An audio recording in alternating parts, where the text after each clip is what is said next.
नमस्कार दोस्तों, स्वागत है आपका मेरे YouTube चैनल जीएस प्लैनेट पर। डेली करंट अफेयर्स की जैसी सीरीज चल रही थी, हम लोगों ने 12 सितंबर तक की खबरों को डेली वाइज स्टडी किया हुआ था। लेकिन बीच में मेरा कुछ पर्सनल प्रॉब्लम हो गया था।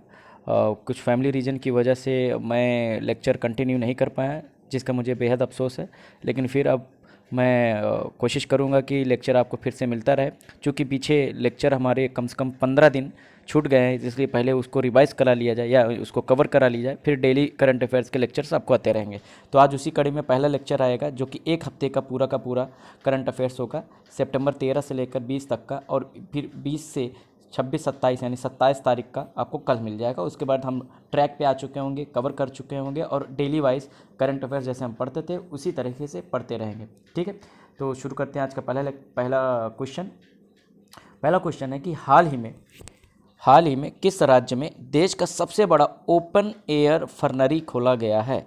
The largest open air fernery of India has been opened in which state? Fernery क्या होता है? एक प्रकार की ये पौधे होते हैं, वनस्पति होते हैं, वनस्पतियाँ होती हैं, प्लांट्स होते हैं, जो कि पहाड़ी क्षेत्रों में पाए जाते हैं, स्पेशली ठंडे क्षेत्रों में पाए जाते हैं, उन्हें फर्न बोलते हैं। और फर्नरी उन्हीं के जो है बगीचे को कहा जाता है। तो भारत का सबसे ऊंचा, सबसे ज़्यादा मतलब सबसे बड़ा ओपन एयर फर्नरी कहाँ खोला गया, ये आपको बताना है। तो इसका सही आंसर क्या? उत्तराखंड में ये ओपन हुआ है। देखते हैं क्या है। देखिए, उत्तराखंड के रानीखेत में भारत की सबसे बड़ी ओपन एयर फर्नरी का उद्घाटन किया गया है। ठीक है, ये नया केंद्र वहाँ की जो फर्नरी, जो भी प्रजातियों के वनस्पतियाँ, उनके संरक्षण को बढ़ावा देगी, यही सब है। कहने का तात्पर्य यही है। तो एक प्रकार की क्या है विषय, एक प्रकार की प्रजाति है ये फर्न क्या होते हैं? एक प्रकार की पौधों की प्रजातियाँ होती है, और उन्हीं के बगीचों को फर्नरी कहा जाता है। और ये ओपन एयर है। ओपन एयर का मतलब होता है, अब समझ में आ रहा है, अंडर मतलब जो है ओपन एयर। इंडोर एक होता है, इंडोर मतलब कमरे के अंदर, एक होता है कमरे के बाहर। तो ये ओपन एयर है। उत्तराखंड के बारे में देख लेते हैं। उत्तराखंड जो कि उत्तर भारत के एक प्रमुख पर्वतीय राज्य है, इंपॉर्टेंट माउंटेनस स्टेट है। इसकी स्थापना कब हुई थी?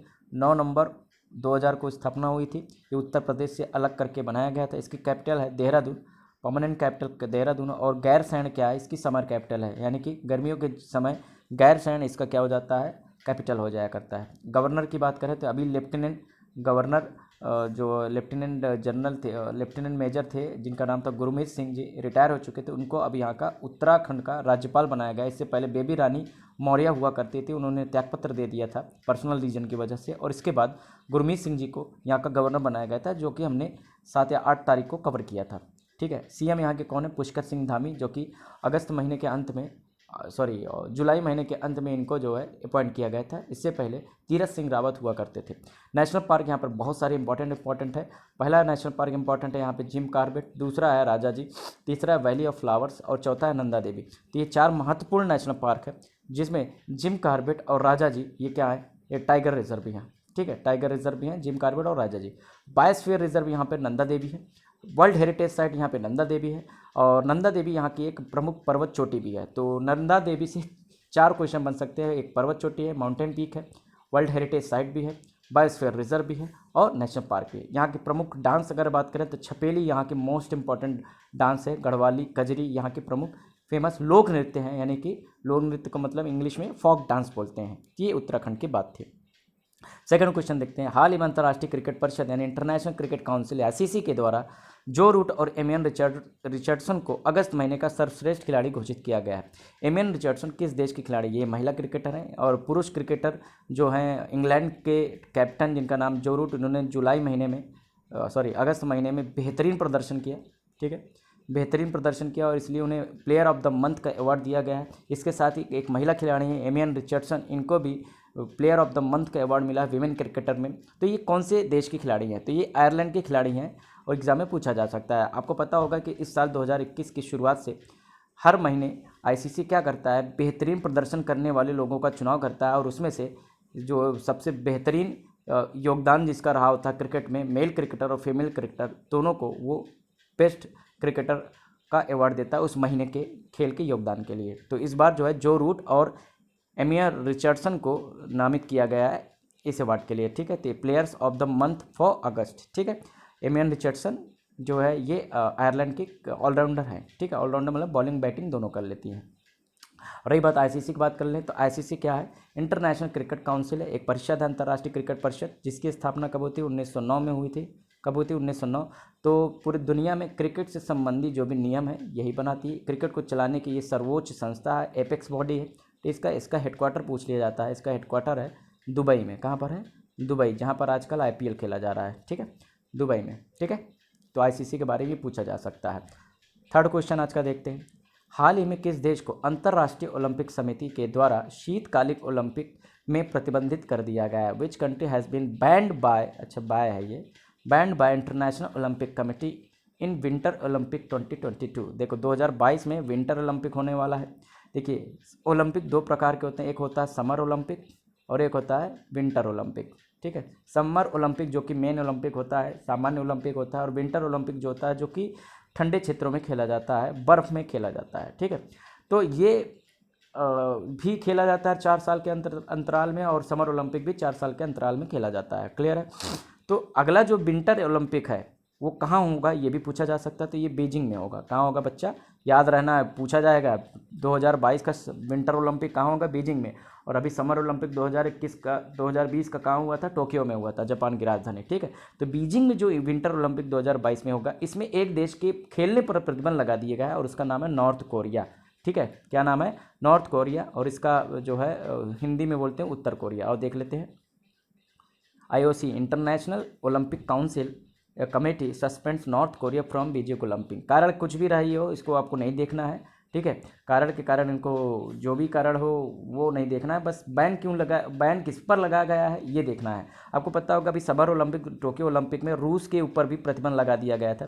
रशिया की टीम ने पार्टिसिपेट नहीं किया था, रशिया की टीम ने किसी और नाम से पार्टिसिपेट किया था, उसका नाम था आरओसी। क्या नाम था, आरओसी, रशियन ओलंपिक कमेटी के नाम से उसने पार्टिसिपेट किया था। तो देश के ऊपर बैन लगा दिया यहाँ पर, ठीक है। तो इसी तरह से समर विंटर ओलंपिक में नॉर्थ कोरिया के खेलने पर प्रतिबंध लगा दिया गया है इंटरनेशनल ओलंपिक कमेटी के द्वारा। अंतर्राष्ट्रीय ओलंपिक समिति की बात कर लेते हैं, एग्जाम में पूछा जाता है। इसकी स्थापना कब हुई थी, 1894 में पेरिस में हुई थी, लेकिन इसका हेडक्वार्टर कहाँ है, लुसाने, स्विट्जरलैंड में। कहाँ है, लुसाने, स्विट्जरलैंड। ये एग्जाम में पूछा जाता है इसका हेडक्वार्टर। इसका काम है वही ओलंपिक से संबंधित सभी नियम देखना, यही सब, ठीक है। समझ में आ रहा है, क्लियर है। अब नॉर्थ कोरिया की बात कर लेते हैं। देखिए नॉर्थ कोरिया एशिया का एक महत्वपूर्ण देश है। पहले इसके सुप्रीम लीडर है, इसके राष्ट्रपति का नाम है किम जोंग, जो कि वहाँ के तानाशाह हैं, वहाँ के डिक्टेटर हैं, अपने हिसाब से शासन चलाते हैं, जनता पर दबाव बना के रखते हैं। और यहाँ की कैपिटल है पोंगयोंग। क्या नाम है, पोंगयोंग, यहाँ की कैपिटल है, यहाँ की राजधानी। अब नॉर्थ कोरिया को लोकेशन देख लेते हैं। तो ये आपको दिख रहा होगा, ये चाइना है, ठीक है, ये मंगोलिया है, और ये ऊपर रशिया है। तो बीच में आपको ये लाल कलर का दिखता है, इसे कोरियन पेनिनसुला बोलते हैं। क्या बोलते हैं, कोरियन पेनिनसुला, या इसे बोलते हैं कोरियन हिंदी में प्रायद्वीप। क्या बोलते हैं, प्रायद्वीप। प्रायद्वीप का मतलब क्या होता है, ऐसा भूभाग जो 3 ओर से जल से घिरा होता है। The land which is surrounded by water from 3 sides, ठीक है। तो ये कोरियन पेनिनसुला है। इसको और अगर हम देखते हैं और जूम करें, और जूम होगा, एक मिनट, होगा, बिल्कुल होगा, नहीं हो रहा है, ठीक है। तो यहाँ पे आपको रेड कलर दिख रहा होगा, बीच में आपको दिख रहा होगा यहाँ पे एक लाइन गई हुई है। जो एक लाइन है, इसके ऊपर वाला हिस्सा नॉर्थ कोरिया कहलाता है और दक्षिण वाला हिस्सा क्या कहलाता है, साउथ कोरिया कहलाता है। कभी कभी एग्जाम में ये लाइन पूछ लेता है। इस लाइन का नाम है 38 डिग्री पैरेलल लाइन, ठीक है, 38 डिग्री पैरेलल लाइन। एग्जाम में पूछ लिया जाता है 38 डिग्री समांतर रेखा किन दो देशों को विभाजित करती है। तो 38 डिग्री समांतर रेखा नॉर्थ कोरिया और साउथ कोरिया को डिवाइड करती है। 38 डिग्री पैरेलल लाइन ये अक्षांश रेखा होती है। क्या होती है बच्चा, ये अक्षांश रेखा होती है, ठीक है। ये लैटिट्यूड है, और इसी लैटिट्यूड के आधार पर नॉर्थ कोरिया और साउथ कोरिया के बीच बॉर्डर डिफाइन किया गया है, ठीक है। समझ में आ गया। तो ये याद रखना, अक्सर एग्जाम में पूछ लेता है 38 डिग्री पैरेलल लाइन। और 49 डिग्री पैरेलल लाइन ये कनाडा और यूएस के बीच में है, ठीक है। आते हैं चौथा क्वेश्चन आज का, कि हाल ही में भानुमति घी वाला ये सरनेम है, ठीक है। ये इसका मतलब नहीं घी बेचती हैं, अब जो भी उनका सरनेम है, जो भी रहा होगा देख लीजिए। हाल ही में भानुमति घीवाला जी को फ्लोरेंस नाइटिंगेल अवार्ड दिया गया, या किस प्रदेश के निवासी हैं। ध्यान दीजिए, फ्लोरेंस नाइटिंगेल अवार्ड 2021 के लिए दिया गया है। दो घोषणा हुई थी, पहले 2021 की घोषणा, फिर एक हफ्ते बाद 2020 की घोषणा हुई। 2020 वाला की घोषणा बाद में हुई है, ठीक है, ध्यान दीजिएगा। तो recently Bhanumati Ghiwala has been named for Florence Nightingale award 2021 she comes from which state, उनका कौन से राज्य की निवासी हैं, ये एग्जाम में आपको बताना है। तो सही आंसर क्या है इसका, ये गुजरात की निवासी है। कहाँ की निवासी है बच्चा, ये गुजरात की निवासी है। क्लियर है, ठीक है, गुजरात से आती हैं। अच्छा, ये फ्लोरेंस नाइटिंगेल अवार्ड क्या होता है समझ लेते हैं। देखिए नर्सिंग समझते हैं, नर्सिंग आप लोग समझते हैं, जो नर्सेस होती हैं जो हॉस्पिटल में सेवाएं देती हैं अपनी, उसे नर्सिंग कहा जाता है। तो नर्सिंग में जो उत्कृष्ट योगदान देता है साल भर में पूरे देश में, उसको ये अवार्ड दिया जाता है। तो भानुमति घीवाला को किस लिए दिया गया है, नर्सिंग के लिए दिया गया है। ऐसे ही एक और व्यक्ति या महिला है जिनको अवार्ड 2020 के लिए मिला है, वह मैं नेक्स्ट लेक्चर में कवर कर दूंगा, ठीक है। तो नर्सिंग क्षेत्र में दिया जाता है। देखिए ये देखिए ये बना है Bhanumati Gheewala, the nurse nominated for Florence Nightingale award 2021, ठीक है, 2021 के लिए इनके अवार्ड दिया गया है, ठीक। कारण कोविड-19 में इन्होंने एक्सेप्शनल सर्विसेज दी थी, बहुत ही बेहतरीन सर्विस दी थी, इसलिए इनको दिया गया, ठीक है। समझ में आया, हाँ ठीक है। बाकी गुजरात के बारे में देख लेते हैं झम्म से, ठीक है। गुजरात के देख लेते हैं। गुजरात जो कि स्थापना कब हुई थी, 1960 में हुई थी। महाराष्ट्र जो कि पहले बॉम्बे हुआ करता था, उससे अलग करके इसको बनाया गया था। इसकी कैपिटल गांधीनगर है। इसके गवर्नर इस समय कौन है, आचार्य देवव्रत, ठीक है। यहाँ पे इनका नेशनल पार्क कौन कौन सा है, एक ब्लैक बक है और ये दूसरा गिर है। गिर जो फेमस फॉर एशियाटिक लायन, एशियाई शेरों के लिए फेमस है, ठीक। बायोस्फीयर रिजर्व की बात करें तो यहाँ पर कच्छ एक बायोस्फीयर रिजर्व है, कच्छ एक रेगिस्तान भी है। वर्ल्ड हेरिटेज साइट की बात करें, अहमदाबाद शहर पूरा वर्ल्ड हेरिटेज साइट है। धौलावीरा जो अभी रिसेंटली न्यू बनाया गया है, एग्जाम में पूछ सकता है, अभी हाल ही में से धौलावीरा को वर्ल्ड हेरिटेज साइट घोषित किया गया। 40वां वर्ल्ड हेरिटेज साइट है भारत का, और जो है ये गुजरात में है। हड़प्पा सभ्यता का एक शहर है, ठीक। रानी की वाव ये भी तीसरा यहाँ का गुजरात का महत्वपूर्ण वर्ल्ड हेरिटेज साइट है। तो ये गुजरात के बारे में था। गुजरात का अगर डांस फॉर्म देखते हैं, यहाँ डांस फॉर्म नहीं लिखा है तो आपको पता है, दो महत्वपूर्ण है, एक डांडिया और दूसरा गरबा, ठीक है। डांडिया और गरबा ये यहाँ के फोक डांसेस हैं, ठीक। तो ये गुजरात के बारे में हो गया। अगले क्वेश्चन की ओर चलते हैं, पांचवा क्वेश्चन आज का, आई रास्ते प्रोजेक्ट। देखिए इस तरह के जितने भी प्रोजेक्ट सरकारी होते हैं सारे एग्जाम में पूछे जाते हैं और मैं कवर भी करता रहता हूँ। इनको नोट्स बनाकर इनका कायदे से रिवीजन करते रहिए। आई रास्ते प्रोजेक्ट किस केंद्रीय मंत्रालय के द्वारा लॉन्च किया गया है, which union ministry has launched I RASTE project. नाम से ही लग रहा है, फिर भी क्वेश्चन घुमा के पूछा जा सकता है। परिवहन मंत्रालय यानी रोड मिनिस्ट्री, ग्रामीण विकास मंत्रालय यानी रूरल डेवलपमेंट मिनिस्ट्री, महिला एवं बाल विकास मंत्रालय यानी women and child development ministry, गृह मंत्रालय यानी होम मिनिस्ट्री। सही आंसर क्या है, रास्ता कहाँ पे होता है, सड़क पे होता है, जाहिर सी बात है, ये परिवहन मंत्रालय यानी रोड मिनिस्ट्री के द्वारा लॉन्च किया गया है। आइए पहले समझते हैं ये है क्या। ये देखिए आई रास्ते, नितिन गडकरी लॉन्चेस AI यानी artificial intelligence powered road safety project that aims to reduce accident by 50%। इसका मतलब क्या होता है, देखिए आपको पता है भारतीय सड़कों पर बहुत ज़्यादा एक्सीडेंट होते हैं, ठीक है। उनके कारण कुछ केयरलेस ड्राइविंग होती है, कुछ गड्ढे इतने ज़्यादा होते हैं, उन गड्ढों की वजह से एक्सीडेंट होते हैं, या कुछ भी कारण हो सकता है। जो भी कारण होता है उनके कारणों की जांच के लिए क्या किया गया है, ये रोड सेफ्टी प्रोजेक्ट लॉन्च किया गया है आई रास्ते। ये क्या करेगा, ऑल आर्टिफिशियल इंटेलिजेंस पावर्ड, यानी कि हिंदी में क्या बोलेंगे आर्टिफिशियल इंटेलिजेंस को, कृत्रिम बुद्धिमत्ता से सुसज्जित एक प्रकार का सिस्टम बनाया जा रहा है। कृत्रिम बुद्धिमत्ता मतलब जैसे आदमी का ब्रेन है, ब्रेन का एक प्रोसेस है काम करने का, वो क्या करता है, लॉजिक अप्लाई करता है, ये चीज़ करना है तो कैसे करना है, ये क्या है, ये सारा कुछ ब्रेन करता है। उसी तरह से जैसे कि ह्यूमन इंटेलिजेंस काम करता है, उसी तरह से आर्टिफिशियल यानी कि मशीनों के अंदर लर्निंग लॉगरिथम का इस्तेमाल करके जो है आर्टिफिशियल इंटेलिजेंस डेवलप किया जा रहा है, ठीक है। जैसे कि आपका मोबाइल है, मोबाइल की डिस्प्ले पहले क्या होता था, आपको ब्राइटनेस एडजस्ट करनी पड़ती थी, लेकिन क्या आपको करनी पड़ती, नहीं, वो बाहर के वातावरण के अनुसार अपनी ब्राइटनेस को एडजस्ट कर सकता है। एयर कंडीशन आजकल आर्टिफिशियल इंटेलिजेंस से युक्त आ रहे हैं, वो बाहर के टेम्परेचर, सराउंडिंग के टेम्परेचर के हिसाब से अपने टेम्परेचर को क्या कर ले रहा है, एडजस्ट कर ले रहा है। तो इसी तरह से मशीन लर्निंग पर फोकस होकर ये आर्टिफिशियल इंटेलिजेंस एक सिस्टम तैयार किया जा रहा है जिसका नाम है आई रास्ते। ये जांच करेगा कि भारत के अंदर एक्सीडेंट कैसे होता है, उनको कैसे कम किया जा सकता है, इसको लेकर फिर रणनीतियाँ नीतियाँ सब बनाई जा सकती हैं। समझ में आ रहा है, तो आई रास्ते इंपॉर्टेंट है, क्लियर। अच्छा, इसे कैसे डेवलप किया है, तो IIT हैदराबाद के सौजन्य से डेवलप हुआ है, क्लियर। और आपको पता है यूनियन रोड मिनिस्टर कौन है इस समय, तो नितिन गडकरी जी ये क्या है आपके, ये यूनियन रोड मिनिस्टर है, यानी कि केंद्रीय सड़क एवं परिवहन मंत्री हैं। इसके अतिरिक्त ये MSME मंत्री भी हैं, micro small and medium enterprises minister भी हैं, ठीक। अगला क्वेश्चन, छठा क्वेश्चन, किस भारतीय संस्थान के द्वारा शून्य प्रोग्राम की शुरुआत है? मुझे लगता है ये सबसे इंपॉर्टेंट क्वेश्चन है, सबसे important question. Which body has launched Shoonya program? Reserve Bank of India, Security and Exchange Board of India यानी सेबी, नीति आयोग या चुनाव आयोग? तो सही आंसर इसका क्या है? नीति आयोग ने शून्य प्रोग्राम की शुरुआत की है। आइए जानते हैं इस प्रोग्राम के बारे में। नीति Aayog launches Shunya programme to promote zero pollution delivery vehicles. इसका मतलब क्या हुआ?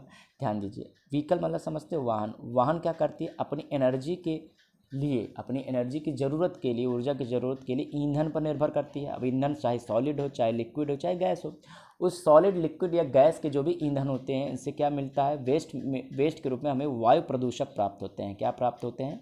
वायु प्रदूषक यानी एयर पॉल्यूटेंट प्राप्त होते हैं, जैसे carbon dioxide gas, carbon monoxide gas, nitrogen oxide. तो ये सारी चीज़ें प्राप्त होते हैं। क्लियर है?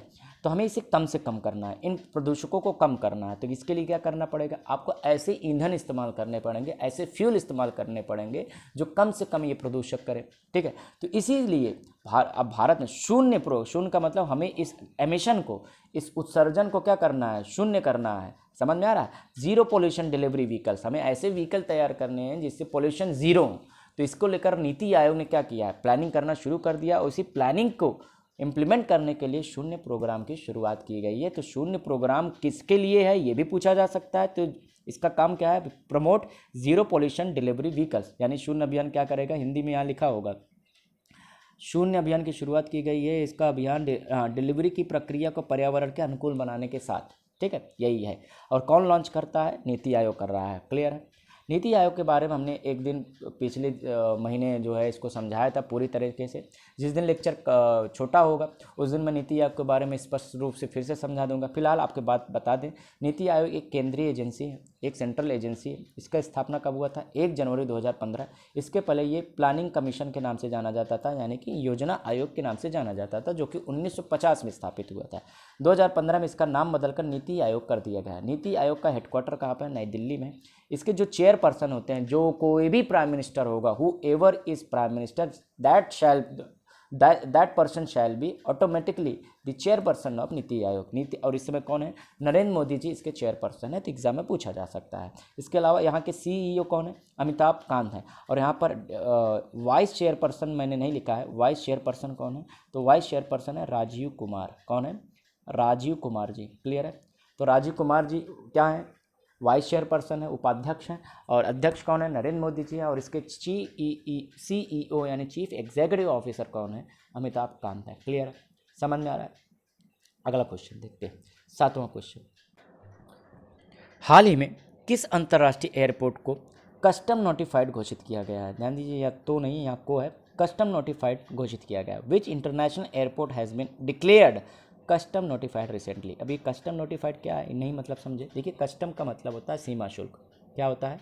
सीमा शुल्क एक प्रकार का टैक्स होता है जो कि भारतीय सीमा में जब कोई उत्पाद प्रवेश करता है बिक्री करने के लिए या खरीदने के लिए, खरीदने क्रय विक्रय के लिए, तो उस पर भारत सरकार टैक्स लेती है। कुल मिलाकर आयात और निर्यात पर लगने वाला ये शुल्क होता है कस्टम। ठीक है, समझ में आया? और उसको जो एजेंसी इम्प्लीमेंट करती है वो कस्टम ऑफिसर्स होते हैं, कस्टम की टीम होती है अपनी। क्लियर है? तो जितने भी इंटरनेशनल एयरपोर्ट हैं, तो जाहिर सी बात है इंटरनेशनल एयरपोर्ट है तो वहाँ से विदेश जाएंगे, विदेश से सामान वापस आएंगे, तो वहाँ पर कस्टम सर्टिफिकेशन होना बहुत ज़रूरी है। तो जितने भी इंटरनेशनल एयरपोर्ट हैं वहाँ पर ये सुविधा होती हैं। तो एक और इंटरनेशनल एयरपोर्ट है जहाँ पर ये सुविधा उपलब्ध हो गई है, यही एग्जाम में पूछा जा सकता है। ठीक है? हालांकि वो पिछले साल ही इसको इंटरनेशनल एयरपोर्ट का दर्जा दिया गया था और अब यहाँ पर कस्टम की सुविधा उपलब्ध हो गई है। और इसका नाम है कुशीनगर एयरपोर्ट। क्या नाम है?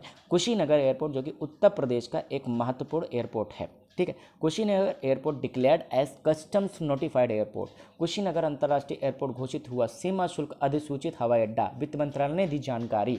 अभी कुशीनगर क्या है? देखिए, उत्तर प्रदेश का मैप यहाँ लगाना भूल गया हूँ, फिर भी जो भी उत्तर प्रदेश है मान लेते हैं ये इस तरह से, ये इतना उत्तर प्रदेश है। तो उत्तर प्रदेश का ये जो पूर्वी इलाका है यहाँ पर है कुशीनगर। ठीक है? कुशीनगर जिसे आजकल सिद्धार्थ नगर के नाम से जाना जाता है। किस नाम से जाना जाता है? सिद्धार्थ नगर के नाम से जाना जाता है। क्लियर है? कुशीनगर धार्मिक और सांस्कृतिक रूप से बहुत ही ज़्यादा महत्वपूर्ण है, क्योंकि कुशीनगर में महात्मा बुद्ध की मृत्यु हुई थी। क्या हुई थी? महात्मा बुद्ध की मृत्यु होती है और महात्मा बुद्ध की मृत्यु को महापरिनिर्वाण दिवस के रूप में मनाया जाता है बौद्ध धर्म के द्वारा। क्लियर है? परिनिर्वाण, ठीक है, महापरिनिर्वाण, ठीक है, इतिहास में आप लोग पढ़ेंगे। तो एग्जाम में पूछा जा सकता है महात्मा बुद्ध की मृत्यु कहाँ हुई थी, तो वो कहाँ हुई थी, कुशीनगर में हुई थी, जो कि उत्तर प्रदेश में है। तो चूंकि उत्तर प्रदेश सरकार बुद्ध और भारत सरकार क्या कर रही है, भारत के अंदर बुद्धिज़्म के जो भी संभावित क्षेत्र हैं और जो उसके केंद्र हैं वहाँ पे बुद्धिस्ट सर्किट डेवलप कर रही है। बुद्धिस्ट सर्किट का मतलब होता है बौद्ध केंद्र स्थापित कर रहे हैं, जिससे टूरिज़्म को बढ़ावा दिया जा सके, क्योंकि बहुत सारे देश के जो बौद्ध हैं वो यहाँ पर आएंगे, तो इससे भारत का व्यापार बढ़ेगा, भारत को लाभ होगा। ठीक है, तो इसीलिए कुशीनगर को एक इंटरनेशनल एयरपोर्ट बना दिया गया ताकि विदेशी यहाँ पर सीधे आएँ। क्लियर है? समझ में आ गया? अगला क्वेश्चन, अगला क्वेश्चन आ जाए। हाँ, 8वां क्वेश्चन, विश्व का पहला ग्लोबल बौद्ध सम्मेलन किस देश में आयोजित होगा? लिखिए। अभी बौद्ध धर्म की बात ही कर रहे थे, एक और क्वेश्चन आ गया, which country will host first global Buddhist conference? सही आंसर इसका क्या होगा? इंडिया, भारत में। अब ये है क्या, और देखते हैं थोड़ा सा न्यूज़ में। India to host first global Buddhist conference in November में ये एक कॉन्फ्रेंस होने वाला, एक सम्मेलन होने वाला है जो कि बौद्ध धर्म के ऊपर होगा, और इंडिया इसको क्या करेगा? होस्ट करेगा, इसका मेजबानी करेगा। और देखते हैं, हिंदी में देख लेते हैं। यहाँ पर देखो, भारतीय सांस्कृतिक संबंध परिषद ICCR एक प्रकार का परिषद ने बौद्ध धर्म बहुल देशों में भारत की सॉफ्ट पावर को बढ़ावा देने के मकसद से 19 और 20 नवंबर को बिहार के नालंदा में वैश्विक बौद्ध सम्मेलन का आयोजन कर रही है, जिसमें विभिन्न देशों के करीब 200 प्रतिनिधि भाग लेंगे। तो कहाँ आयोजित होगी? नालंदा। ये भी शहर पूछा जा सकता है। अब नालंदा ही क्यों? क्योंकि नालंदा बौद्ध धर्म का एक शैक्षणिक केंद्र रहा था, नालंदा विश्वविद्यालय था। नालंदा विश्वविद्यालय की स्थापना गुप्त शासकों ने की थी। गुप्त शासक ने किस शासक ने की थी? कुमार गुप्त ने की थी। एग्जाम में पूछ लिया जाता है कि किस गुप्त शासक ने नालंदा विश्वविद्यालय की स्थापना की थी। नालंदा विश्वविद्यालय प्रमुख रूप से क्या था? एक बौद्ध धार्मिक केंद्र था। बौद्ध के साथ साथ वहाँ पे उपनिषद वगैरह भी पढ़ाए जाते थे। बौद्ध दर्शन पर विशेष रूप से ज़्यादा बातें होती थी, और नालंदा विश्वविद्यालय में ही प्रसिद्ध चीनी यात्री वेन सॉन्ग यहाँ पर पढ़ने आया था, जो कि यहाँ से पढ़ने के बाद पूर्वी एशियाई देशों में उसने बौद्ध धर्म का प्रचार प्रसार किया था। एक और चीज़, नालंदा विश्वविद्यालय को नष्ट किसने किया था? बख्तियार खिलजी ने किया था। मुस्लिम आक्रमणकारी था जिसका नाम था बख्तियार खिलजी। अलाउद्दीन खिलजी ने, बख्तियार खिलजी ने नालंदा विश्वविद्यालय को जला दिया था। यहाँ के जो भी मनुस्क्रिप्ट्स थी, मनुस्क्रिप्ट्स को हिंदी में पांडुलिपियाँ बोलते हैं, वो सारे नष्ट कर दिए थे। ठीक है, तो नालंदा जो कि बौद्ध धर्म का एक सांस्कृतिक स्थल है, वहाँ पर इस तरह का पहला वैश्विक बौद्ध सम्मेलन का आयोजित होगा। कौन कौन से देश पार्टिसिपेट करेंगे यहाँ पर लिखा हुआ, उसकी कोई ज़रूरत नहीं है, बस कब होगा? नवंबर में होगा। कहाँ होगा? नालंदा में होगा। और क्या होगा? बौद्ध धर्म का वैश्विक सम्मेलन होगा। ठीक। 9वां क्वेश्चन आज का, अंतर्राष्ट्रीय ओजोन परत संरक्षण दिवस कब मनाया जाता है? International ozone layer conservation day is observed on which day? तो ये प्रत्येक 16 सितंबर को मनाया जाता है। ये बहुत ज़्यादा इंपॉर्टेंट है, बहुत ही ज़्यादा इंपॉर्टेंट है, एग्जाम में बहुत पूछा जाता है। ओजोन परत संरक्षण दिवस। अब ओजोन क्या है पहले समझते हैं। ओजोन देखिए एक प्रकार का गैस है। क्या है ये गैस है। ठीक है, गैस, और इसका जो मॉलिक्यूलर फार्मूला है वो क्या है? O3, यानी कि ऑक्सीजन के 3 मॉलिक्यूल यानी कि 3 अणु मिलकर ओजोन का निर्माण करते हैं। एग्जाम में पूछ लिया जाता है ओजोन गैस के निर्माण में प्रमुख कारक कौन सा है? तो जो सूर्य की तरफ से आती है पराबैंगनी किरणें यानी अल्ट्रावायलेट रेस, तो उसके संपर्क में आने पर ऑक्सीजन किस में बदल जाती है? O3 में बदल जाती है। यानी कि पराबैंगनी किरणों के माध्यम से ही ओजोन गैस का निर्माण होता है। और ध्यान दीजिए, और इसके नष्ट होने पर क्या होता है? पराबैंगनी किरणें पृथ्वी पर आ जाती हैं, जिससे पृथ्वी पर संकट हो सकता है। इसलिए ओजोन की जो हमारी लेयर है इसको संरक्षित रखना बहुत ज़रूरी है। आइए और विस्तार से समझते हैं मैप के माध्यम से। देखिए, अच्छा देखिए, ये है पृथ्वी। आपका पृथ्वी के सबसे ऊपर जो होता है उसे ट्रोपोस्फेयर बोलते हैं, हिंदी में क्षोभ मंडल बोलते हैं। पूरा वायुमंडल को 5 भागों में विभाजित किया गया है। ट्रोपोस्फेयर यानी क्षोभ मंडल, स्ट्रेटोस्फेयर यानी समताप मंडल, मेसोस्फेयर यानी कि मध्य मंडल, और थर्मोस्फेयर यानी ताप मंडल जिसे आयनोस्फेयर यानी आयन मंडल भी कहा जाता है, और एक्सोस्फेयर यानी बरही मंडल। तो ये 5 प्रकार के मंडल होते हैं। तो आपसे पूछा जा सकता है ओजोन की सर्वाधिक मात्रा कहाँ होती है? तो ये स्ट्रेटोस्फेयर में होती है, यानी कि समताप मंडल में पाई जाती है, और ये लगभग 30 से 35 किलोमीटर की ऊंचाई तक पाया जाता है। अब इसके आसपास पाया जाता है। मोस्ट ज़्यादा कंपोजिशन इसकी स्ट्रांग यहीं पर होती है। तो ओजोन जो चारों तरफ से पृथ्वी के चारों ओर समताप मंडल में पाया जाता है, वो क्या करता है? पृथ्वी की सुरक्षा करता है। कैसे? जो सूर्य की तरफ से आती हैं पराबैंगनी किरणें, जो भी सूर्य की तरफ से यूवी रेज आती है तो उनको क्या करती है, एब्जॉर्ब कर लेती है, उनको अवशोषित कर लेती है, जिससे वो पृथ्वी पर नहीं पहुंचती है, क्योंकि ये बहुत ही खतरनाक तरंगे हैं और ये अगर यहाँ पर आएंगे तो यहाँ पर जीवन नष्ट हो जाएगा। इसलिए इसकी सुरक्षा के लिए ओजोन का टिके रहना बहुत ज़रूरी है। लेकिन ओजोन जो गैस है वो नष्ट हो रहे हैं किसके कारण, बहुत सारे ऐसे कूलेंट गैसेस हैं। कूलेंट गैसेस का मतलब समझ रहे हैं, कूलेंट गैसेस जैसे CFC, ये एग्जाम में बहुत बार पूछा जाता है। क्लोरोफ्लोरोकार्बन, याद रखना एग्जाम में पूछा जाता है कौन सी गैस से जो है ओजोन को सबसे ज़्यादा खतरा होता है, तो CFC से सबसे ज़्यादा खतरा होता है। इसके अलावा नाइट्रोजन के ऑक्साइड से भी इसको खतरा होता है, लेकिन मोस्ट इंपॉर्टेंट कौन है, CFC। तो क्लोरोफ्लोरोकार्बन और नाइट्रोजन ऑक्साइड जो होते हैं इनसे जो है ओजोन को बहुत ज़्यादा खतरा है। CFC कहाँ पाया जाता है, पहले AC, फ्रिज, रेफ्रिजरेटर आदि में CFC का इस्तेमाल किया जाता था, ये ठंडा रखते हैं, ठीक है। बाद में 1987 में, कब, 1987 में मॉन्ट्रियल प्रोटोकॉल यहाँ पे लिखा होगा, देखिए ये मॉन्ट्रियल प्रोटोकॉल 1987 में साइन किया गया सभी देशों के द्वारा, और यहाँ पे कमिटमेंट किया गया कि अब से CFC का उत्पादन, वितरण और उपयोग नहीं किया जाएगा, ना तो उत्पादन होगा, ना तो वितरण होगा, ना ही उपयोग होगा। क्लियर है। इस प्रोटोकॉल में साइन होते ही क्या कर दिया गया, CFC के गैसों के उत्पादन पर प्रतिबंध लगा दिया गया, जिससे हमारा ओजोन सुरक्षित रहेगा। और इसके साथ, ठीक है, और इसके साथ 16 सितंबर को, प्रत्येक 16 सितंबर को ओजोन को कंजर्व करने के लिए क्या किया जाएगा, अवेयरनेस फैलाने के लिए, जागरूकता फैलाने के लिए एक दिवस के रूप में इसे मनाएंगे। क्लियर हुआ। तो यहाँ से पूरा समरी क्या क्या है ओजोन से, देखो ओजोन किसका जो है तत्व है, इसका O3 है, ऑक्सीजन का एक मॉलिक्यूल है, ठीक है। कहाँ पाया जाता है, सबसे ज़्यादा कहाँ पाया जाता है, ये समताप मंडल में पाया जाता है। करता क्या है, ये UV तरंगों को रोकता है पृथ्वी पर आने से। बनता किससे है, पराबैंगनी किरणों से ही बनता है। नष्ट किससे होता है, CFC गैसेस से होता है सबसे ज़्यादा, ठीक है। उसके अलावा इससे रिलेटेड कौन सा प्रोटोकॉल है, मॉन्ट्रियल प्रोटोकॉल। अच्छा, एक और चीज़ है, इस प्रोटोकॉल से पहले 1985 में वियना कन्वेंशन भी आया था। वियना कन्वेंशन यहाँ पे लिखा नहीं है, ठीक है, बता देते हैं। 1985 में सबसे पहले वियना कन्वेंशन आया, एक नियम बना, सब लोग मिलो, बैठ के देखो क्या हो सकता है। और कन्वेंशन के बाद जो है मॉन्ट्रियल प्रोटोकॉल, मॉन्ट्रियल जो कि कनाडा में है, मॉन्ट्रियल प्रोटोकॉल साइन किया गया था, ठीक है। तब से जो है CFC के उत्पादन पर रोक लगा दिया गया है। और ओजोन दिवस कब मनाया जाता है, 16 सितंबर को। आई थिंक इतना काफ़ी है। अगला क्वेश्चन आज का 10वां, पीस मिशन 2021 संयुक्त सैन्य अभ्यास किस देश में आयोजित हुआ। Peace mission 2021 a joint military exercise has been conducted in which country. तो ये रशिया में हुआ है, रूस में हुआ। ध्यान दीजिए, इसमें बहुत सारे देशों के सेनाओं ने भाग लिया था। एग्जाम में इसे पलट कर पूछा जा सकता है, यह किस संगठन के द्वारा प्रस्तावित था। तो ये SCO के द्वारा प्रस्तावित था। किसके द्वारा प्रस्तावित था, शंघाई कोऑपरेशन ऑर्गेनाइजेशन, शंघाई सहयोग संगठन के द्वारा जो है इसे प्रस्तावित किया गया था। 2 क्वेश्चन बन सकते हैं, किसके द्वारा आयोजित हुआ, SCO के द्वारा आयोजित हुआ, कहाँ आयोजित हुआ, रशिया में आयोजित हुआ, और इसका नाम क्या है, पीस मिशन 2021। ध्यान दीजिए, क्लियर है। हाँ, देखिए, peace mission 2021, India takes part in SCO joint military exercise in Russia. SCO का है, ठीक है। अभी ये SCO क्या होता है, शंघाई कोऑपरेशन ऑर्गेनाइजेशन क्या है, देखिए ये लिखा है शंघाई कोऑपरेशन ऑर्गेनाइजेशन, ठीक है। ये इसकी स्थापना कब हुई थी, 2001 में हुई थी। एक तरह का क्षेत्रीय संगठन है, रीजनल ऑर्गेनाइजेशन है, ठीक। इसका हेडक्वार्टर कहाँ पर है, बीजिंग में है, चाइना में है। क्लियर है। और इसके 8 देश मेंबर हैं। कौन कौन मेंबर है, China, Kazakhstan, Kyrgyzstan, Russia, Tajikistan, Uzbekistan, India और पाकिस्तान।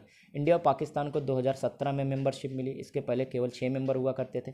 और अभी कल जो है 2-3 दिन पहले की न्यूज़ है कि ईरान को भी इसमें शामिल कर लिया गया। अब यहाँ पर 9 देश हो गए हैं, जो कि मैं नेक्स्ट डे कवर कर लूँगा, ठीक है। अभी के लिए आप समझिए कि यहाँ पर 9 देश हो गए हैं। इन 8 देशों के अलावा ईरान को भी इसका सदस्यता मिल गई है। क्लियर है।